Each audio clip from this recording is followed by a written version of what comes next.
The founder of the Wagner mercenary group, which spearheaded the Russian assault on the city, Yevgeny Prigozhin, said Russian troops had taken control of the Zaliznianskoye settlement and extended Bakhmut's siege. Once Russian forces conquered the adjacent town of Soledar in January, the fight for Bakhmut became more intense. Russian forces must pass through Bakhmut to advance deeper into portions of Donetsk province that they do not yet control. However, Western officials think the city's seizure would have only a minor influence on the war's outcome. The city has been surrounded on three sides by Russian soldiers, leaving only a short path heading west. Russian artillery has targeted the Seoul Highway west, forcing Ukrainian soldiers to rely more on rural roads, which are difficult to use until the muddy terrain dries. Russian soldiers sustained huge losses on the battlefield as Ukrainian artillery honed their expertise in targeting particular vehicles using drones. According to the General Office of the Armed Forces of Ukraine, 620 Russian and Wagner Group soldiers were killed in the past 24 hours, bringing the overall number of Russian troop fatalities since the beginning of the war to 171,160. During the Russian invasion, Ukraine's military forces deployed drones to great success, effectively performing small-scale bombings and employing drone-mounted cameras to study Russian troop movements in order to plan ambushes.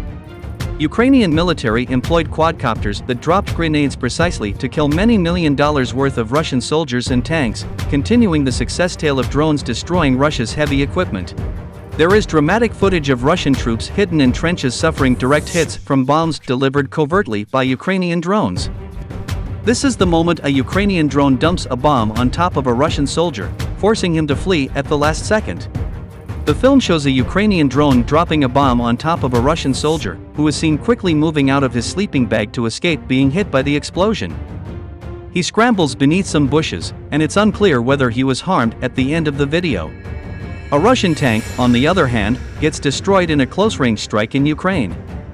Videos have surfaced online showing a Russian tank being entirely destroyed by a Ukrainian attack, which is one of the closest that has ever been witnessed during a Ukrainian operation. The video depicts two Russian tanks, which appear to have been abandoned on the battlefield, being attacked by Ukrainian drones and grenades. Ukrainian drones have also dropped bombs on Russian armored personnel vehicles, forcing soldiers to jump one by one in order to dodge drone bomb assaults. The video shows the moment the drone bomb strikes the armored personnel carrier, with Russian soldiers seen exiting it one by one till it ultimately comes to a halt, with its crew leaping off one by one as it continues to advance. The Ukrainian military conducted a fresh mass onslaught in the region of Novodanilovsk and Malaya Tokmachka, employing men from the 128th Mountain Assault Brigade, the 106th and 129th Territorial Defense Brigades. Tanks and artillery were utilized to bolster the strike force, which is already the second offensive by Ukraine's armed forces.